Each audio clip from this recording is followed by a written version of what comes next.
समीचीन विकल्पों का सम्यक समाधान। सुनिए परम पूज्य श्रमण श्री सुप्रभ सागर जी महाराज के मुखारबिंद से YouTube चैनल सुप्रभ उवाच पर शुभाशीष परम पूज्य श्रमणाचार्य 108 श्री विशुद्ध सागर जी महाराज।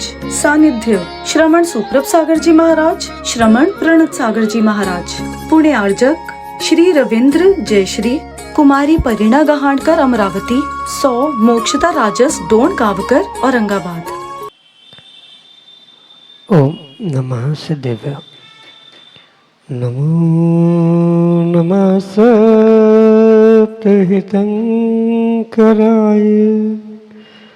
वीराय भव्याम्बुजभास्कराय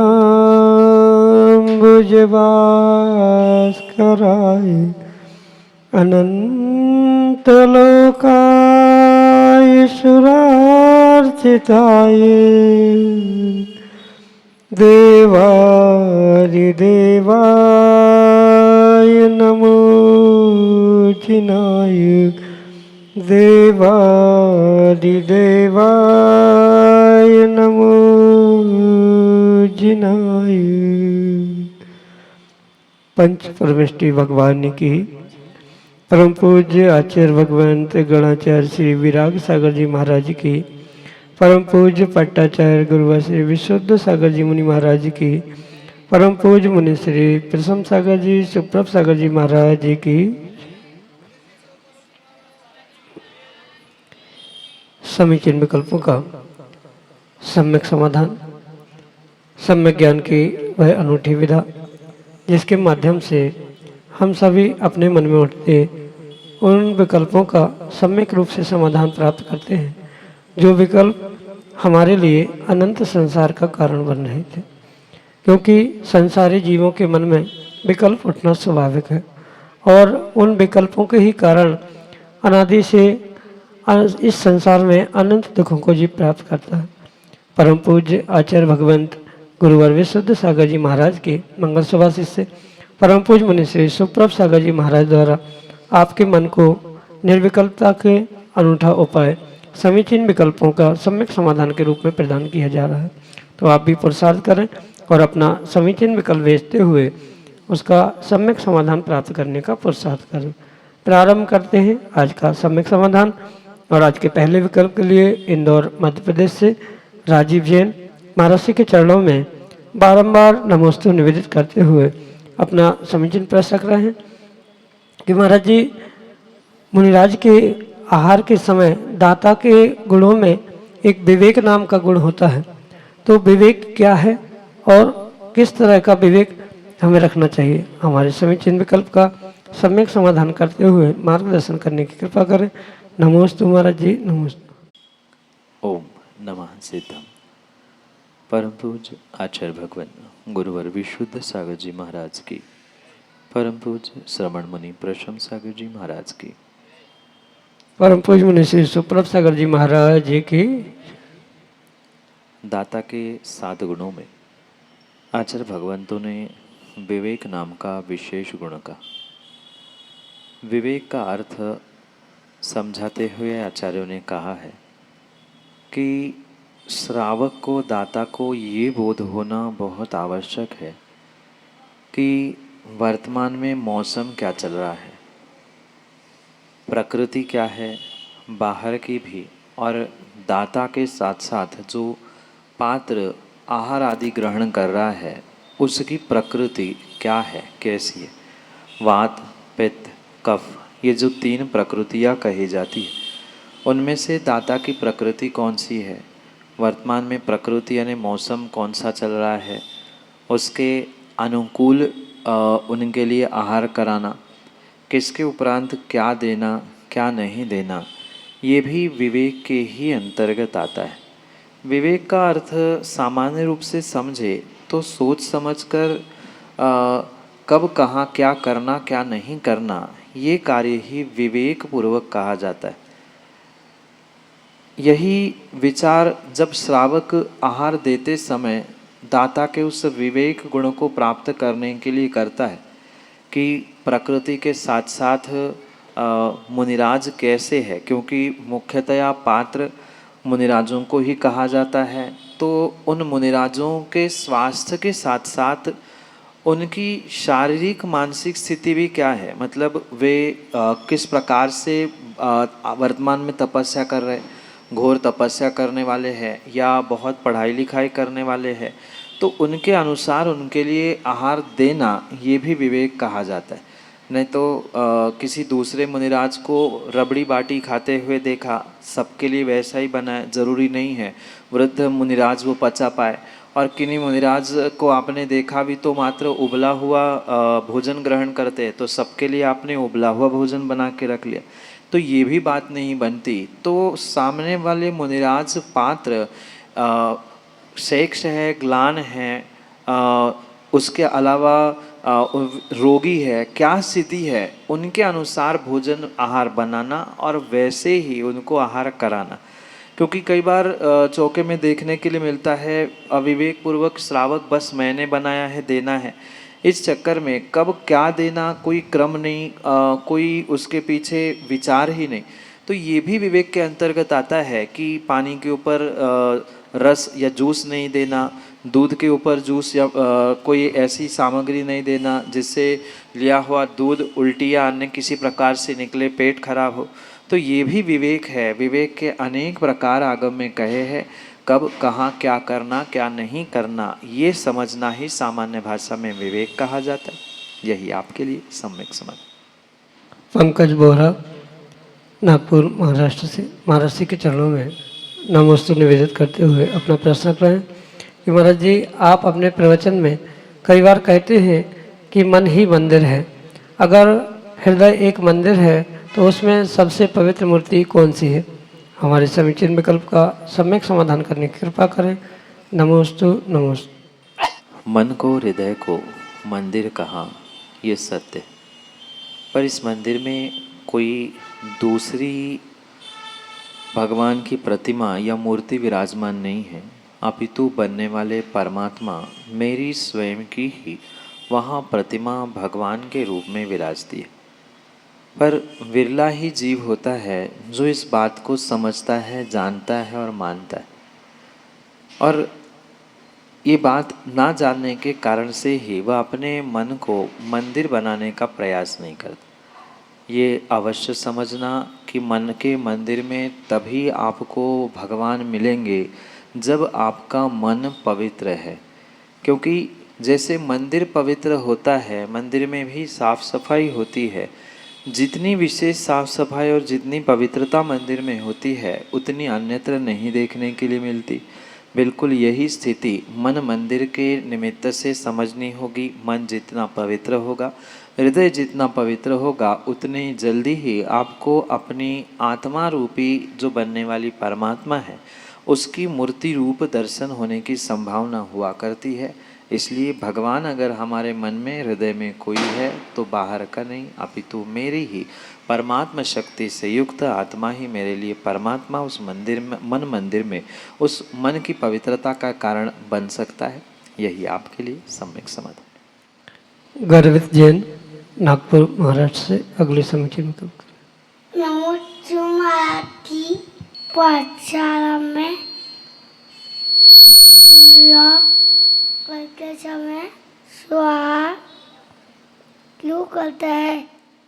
बेटा, भगवान को या गुरु को जो आप द्रव्य चढ़ाते हैं, चावल फल आदि, उनको चढ़ाते समय हम उस द्रव्य को अब ग्रहण नहीं करेंगे, हमने छोड़ दिया।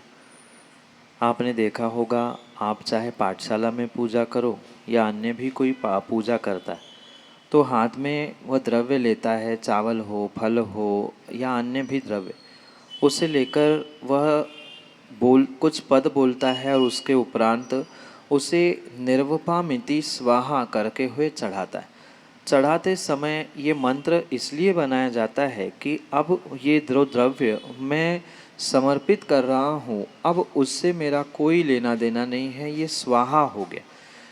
अग्नि में कोई वस्तु डालने पर जैसे स्वाहा हो जाती है, समाप्त हो जाती है, ऐसे ही उसके पीछे का उद्देश्य है कि मैं जो भी भगवान गुरु पंच परमेष्ठी के लिए समर्पित कर रहा हूँ वह उस अग्नि में डालने पर जैसे स्वाहा होता है, ऐसे ही उस द्रव्य के साथ जो भी मेरी इच्छा, आकांक्षा या जो अन्य भी मेरे भीतर छुपा हुआ है, वह सब कुछ वहाँ स्वाहा हो जाए।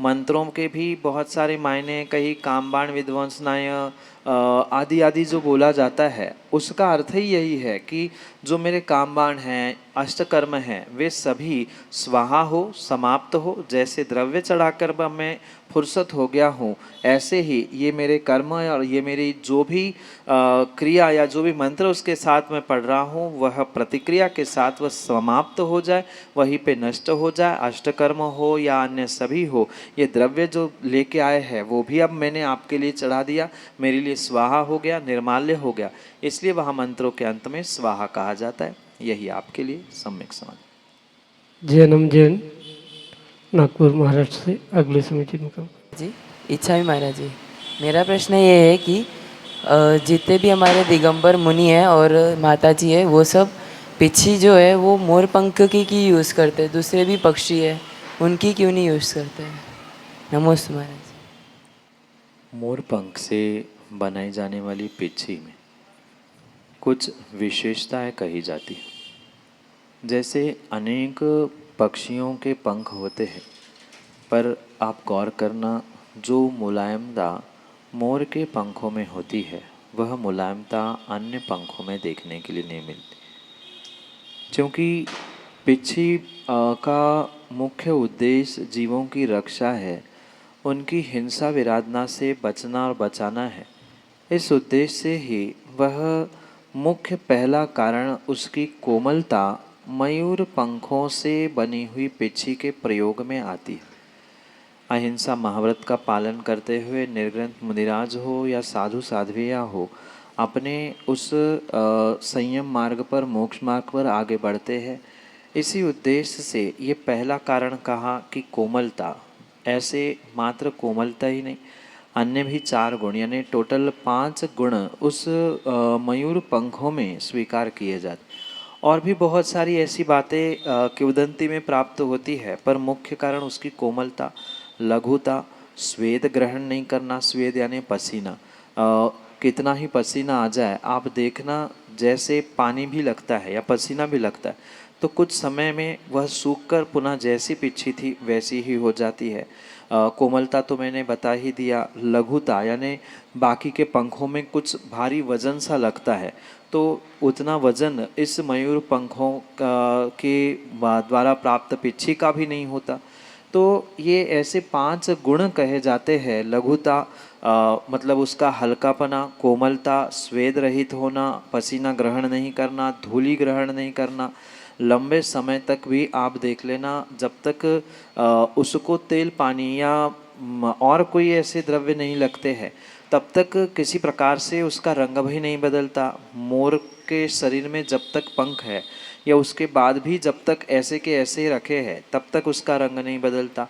तो ये सभी कारण उस मयूर पंख के स्वीकार किए जाते हैं, जिसके कारण से अन्य पक्षियों की नहीं अपितु मयूर से प्राप्त पंखों से ही ये पिच्छी बनाई जाती है। और वो भी उन मोरों को मार के या उनसे छीन कर नहीं, अपितु जब साल में ये अश्विन कार्तिक का मास आता है, जब वह पंख अपने आप छोड़ते हैं, वे गिरे हुए पंखों को एकत्रित करते हुए ही पिच्छी बनाई जाती है, क्योंकि अहिंसा का मुख्य उद्देश्य यहाँ पर है। यही आपके लिए सम्यक समाधान। कांता जैन, नागपुर महाराष्ट्र से अगले समीचीन विकल्प। नमोस्तु महाराज जी। विदेश क्षेत्र में विद्यमान 20 तीर्थंकर अभी साक्षात हैं, तो और अभी कहाँ पे मतलब साक्षात विद्यमान तीर्थंकर अभी साक्षात है विदेश क्षेत्र के अलावा? पंचम काल में कहीं भी तीर्थंकर नहीं होते, क्योंकि विदेह क्षेत्र में हमेशा ही चौथा काल होता है। वहाँ काल का परिवर्तन नहीं होता। जो इस चौथे काल के कर्मभूमि के रूप में मात्र और मात्र विदेह क्षेत्र में ही वर्तमान में 20 तीर्थंकर प्राप्त हो सकते। अन्य कोई भी ऐसा मध्यलोक का वर्तमान में काल नहीं है जहाँ कोई तीर्थंकर प्राप्त होते। पर जब पुनः भरत, ऐरावत आदि क्षेत्रों में काल का परिवर्तन होते होते पुनः जब चौथा काल आएगा तब पुनः इन क्षेत्रों में 24-24 तीर्थंकर होंगे।